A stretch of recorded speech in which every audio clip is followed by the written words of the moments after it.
బాబాయ్ మీ పేరండి? నా పేరు నాగేశ్వరరావు అండి, చిట్లూరు నాగేశ్వరరావు. ఓకే, రాజధాని ప్రాంతం. సరే, రాజధాని ప్రాంతంలో ఎవరైతే రైతులు గవర్నమెంట్కి భూమి ఇచ్చారో వాళ్ళకి ఫ్లాట్లు ఇస్తామని చెప్పారు కదా, ఇచ్చారండి ఫ్లాట్లు? ఇచ్చారండి. ఇచ్చారు. భూములు ఇచ్చిన రైతుల్ని ప్రభుత్వం మోసం చేసిందా లేకపోతే వాళ్ళకి న్యాయం చేసిందా? వాళ్ళకి న్యాయమే చేసిందండి.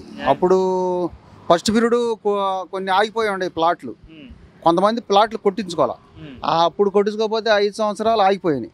వాళ్ళు జగన్ గవర్నమెంట్లో ఎవరు ఏం పట్టించుకోపోయారు. ఇప్పుడు చంద్రబాబు నాయుడు గారు వచ్చినాక సిఆర్డీ వాళ్ళని ప్రతి రిజిస్టార్ ఆఫీసులు పెంచారు. ఇప్పుడు ఆ రిజిస్టార్ ఆఫీసులు పెంచి ప్రతి ఏ ఊర్లో రిజిస్టార్ ఆఫీసు మందడానికి కూడా పెట్టారు. సిఆర్డీ ఆఫీస్ పెట్టి అక్కడ రిజిస్ట్రేషన్ చేయించుకోమంటున్నారు. వాళ్ళే వచ్చి మైకుల్లో అనౌన్స్ చేస్తున్నారు, పంచాయతీ మైకులో చేసుకోమంటున్నారు. మళ్ళీ 5 సంవత్సరాలు ఆగిపోయిన కౌళ్ళు వేసారు. ఎస్సీలకి ఏదో ఒక 10% ఆడాడా ఉండి అని అంటున్నారు, కానీ దరిదాపుగా 5 సంవత్సరాల కవులు ఎస్సీలకు కూడా వేసారు, ఓసీలకి వేసారు. ఇప్పుడు రోడ్లు కనెక్టివిటీ ఇవన్నీ మొదలుపెట్టారు, అంతా బాగానే ఉంది. మరి ఇప్పుడు మోడీ గారి కోసం ఎసో ప్రయత్నాలు చేస్తున్నారు, అన్నీ స్పీడ్గానే జరుగుతున్నాయి పనులు. రైతులకు ఏదైనా సమస్య వస్తే ఈ సిఆర్డీ అధికారులు కావచ్చు వీళ్ళంతా ఎలా రెస్పాండ్ అవుతున్నారు? బాగానే రెస్పాండ్ అవుతున్నారు.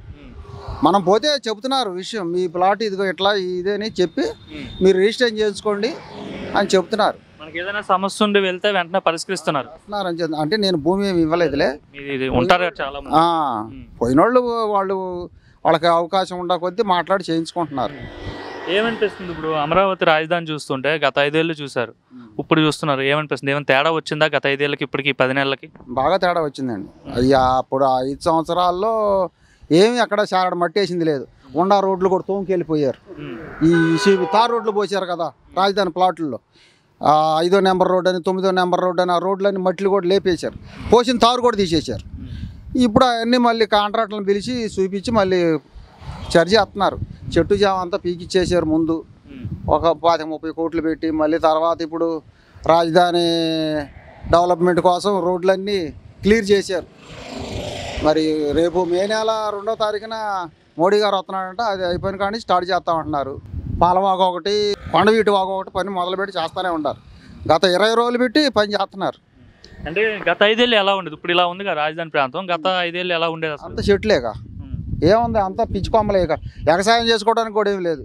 ఇప్పుడు ఈ మొదలుపెట్టిన కానించి మళ్ళీ కొన్ని ప్లాట్లు బాగు చేసుకొని వ్యవసాయం చేసుకుని అప్పుడు చేసుకున్నారులే, కానీ అంతా అడవి.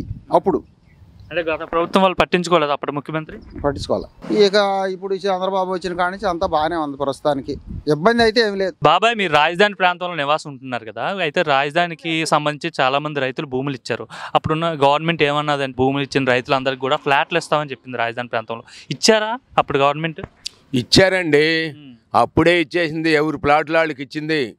రోడ్లు కూడా ఒక పక్క నుంచి మొదలుపెట్టారు, అటు చాకుమూరు నేలపాడుకల నుంచి రోడ్లు కూడా మొదలుపెట్టారు. ఎవరు ప్లాట్లు వాళ్ళకి ఇచ్చారు. ఈ అన్ని ప్లాట్లు వచ్చినాయి. ఈ రాజధాని 29 గ్రామాల మొత్తం ప్లాట్లు వేసిందే. ఆ ప్లాట్లు వేసింది జగన్ రెడ్డి గారు వచ్చి నాశనం చేశాడు. ఎక్కడ ఏ ప్లాట్ ఉన్నది కూడా గుర్తు లేకుండా, ఎవరిదే ప్లాట్ అనేది కూడా తెలియకుండా కన్ఫ్యూజ్ అయిపోయింది అంతా కంప. ఈ కంప పీకేయడానికే 36 కోట్లు అయింది. కంప పీకేయడానికి ఎవరు ప్లాట్లు వాళ్ళకి ఇచ్చారు. అప్పుడు ఆయన ప్రభుత్వంలో 6 నెలల్లో ఇదంతా బాగు చేసి ఎవరు ప్లాట్లు వాళ్ళకి 3 నెలల్లో ఇవ్వమని కూడా చెబితే దాన్ని పట్టించుకోవాలా. 3 రాజధానులు అని చెప్పి మొదష్టం చేశాడు, అడవులు పాలు చేశాడు. ఎక్కడైతే అక్కడ ఎటువంటి ఇది వస్తుందో చెప్పడానికి లేకుండా ఆ విధంగా చేశాడు జగన్ గారి ప్రభుత్వం. ఓవరాల్గా ఇప్పుడు ఏదైతే సిఆర్డీ అధికారులు ఉన్నారో రైతుల పట్ల సానుకూలంగా స్పందిస్తున్నారో, ఏదైనా సమస్య ఉంటే మామూలుగా కాదండి, సానుకూలంగా కాక ఏమైంది, ఎప్పుడో 10 సంవత్సరాల కిందే ఇచ్చాడు ఎవరు ప్లాట్లు వాళ్ళకి. ఎవరు ప్లాట్లు వాళ్ళకి ఇచ్చేసారు. ఇవన్నీ ప్లాట్లే. అంటే ఏదైనా సమస్య వచ్చి అధికారుల దగ్గరికి వెళ్తే బాగానే స్పందిస్తున్నారా, సమస్యను పరిష్కరిస్తున్నారు? అసలు అభ్యంతరమే లేదు, అసలు స్పందించిన వాళ్ళు లేరు. ఎవరో ఒకళ్ళిద్దరు ఉంటారు పార్టీలు అన్నాక. అయితే రాజధాని కోసం భూములు ఇచ్చిన రైతులకి అయితే న్యాయం జరిగిందంటారు? రాజధాని రైతుల కోసం కాదండి, అసలు భూమి ఇచ్చింది మన రాష్ట్రం కోసం ఇచ్చారు భూములు. ఇప్పుడు మా భూమి అమ్మిన తర్వాత ఇచ్చారు, వాళ్ళు కూడా రాజధానికే ఇచ్చారు, కాదని అంటలా. అయితే అసలు రాజధాని ఆయన మహానుభావుడు వచ్చి పోయిన 5 సంవత్సరాలు కనుక ఈయనే ఉంటే అసలు ఎట్టుండమంటే అట్టుండేది. కానీ ఆయన నమ్మకుండా మరి ఆయన ఏదో చేస్తాడని చెప్పి నమ్మి వేసినందుకు మరి ఎంత మోసమో జరిగింది. జరగటానికి ఇదంతా దేశం అంతా తెలిసిందే. ఈ రాష్ట్రం మొత్తం తెలిసిందే. ఎందుకంటే ఒక ఓటేయడానికి ఇతర దేశాల నుంచి వచ్చి 5-5 లక్షలు ఖర్చు పెట్టుకొని 4-5 లక్షలు ఖర్చు పెట్టుకొని చంద్రబాబుని జైలు వేసినందుకు మరి అంతా ఇదై వచ్చారో మరి చదువుకున్న వాళ్ళు మీలాంటి వాళ్ళు ఎక్కడి నుంచి వచ్చి ఓట్లు వేశారో ఎందుకు ఈ రాష్ట్రం పాడైపోయేది. ఈ దెబ్బగానికి వచ్చినట్టయితే బొచ్చ పట్టుకొని పోవాల్సి వచ్చేది.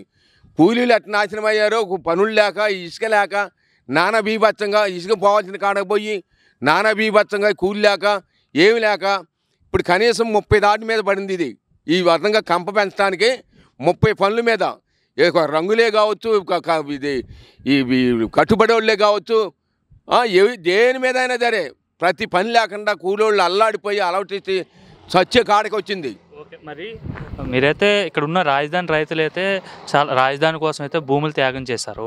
అయితే ఆ త్యాగం చేసిన అనంతరం గత గవర్నమెంట్లో ఉన్న రాజధాని పరిసర ప్రాంతాలు చూస్తే ఎలా అనిపించేది, ఇప్పుడు ఈ 10 నెలలు ఉన్న రాజధాని చూస్తే 10 నెలల్లో ఇంకొక వ్యక్తి కనుక వచ్చినట్లయితే అసలు ఎక్కడున్నా కానీ ఏమున్నా కానీ ఏం చేసేవాళ్ళు కాదు. ఈ 10 నెలల్లో 2 సంవత్సరాలు చేసినా చేయలేడు ఇంకొకడైతే. ఈ మహానుభావుడు వచ్చి ఈ మహానుభావుడు అవసరం అయ్యాడు కనుక కేంద్రానికి కూడా ఈ 3 కూటమి కలిసి మరి చక్కగా చేస్తున్నారు. అసలు ఎటువంటి వ్యతిరేకం కలిగినోడు కూడా ఇది చక్కగా ఉందా, ఈ ప్రభుత్వం మంచిగా చేస్తున్నారని చెప్పుకుంటున్నారు. పనులు బాగా జరుగుతున్నాయి అంటారు. బాగా జరుగుతున్నాయండి. బాగా అంటే బాగా కాదు, 100కి 200% జరుగుతుంది పనులు.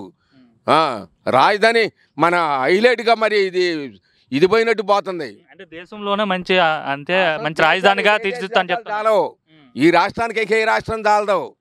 ఆ విధంగా చేయాలని చెప్పి చంద్రబాబు నాయుడు కోరిక, మరి పవన్ కళ్యాణ్ గారి కోరిక, మరి మోదీ గారి కోరిక. అసలు తిరుగులేదు. ఇక 100కి 10 మంది కూడా ఉండరు బాగా చేయరు అనేవాళ్ళు. వాళ్ళ పిచ్చి కనుక పిచ్చి మాటలు మాట్లాడతారు కానీ అసలు ఎదురుగా మాట్లాడేవాళ్ళు లేనే లేరు వ్యతిరేకంగా.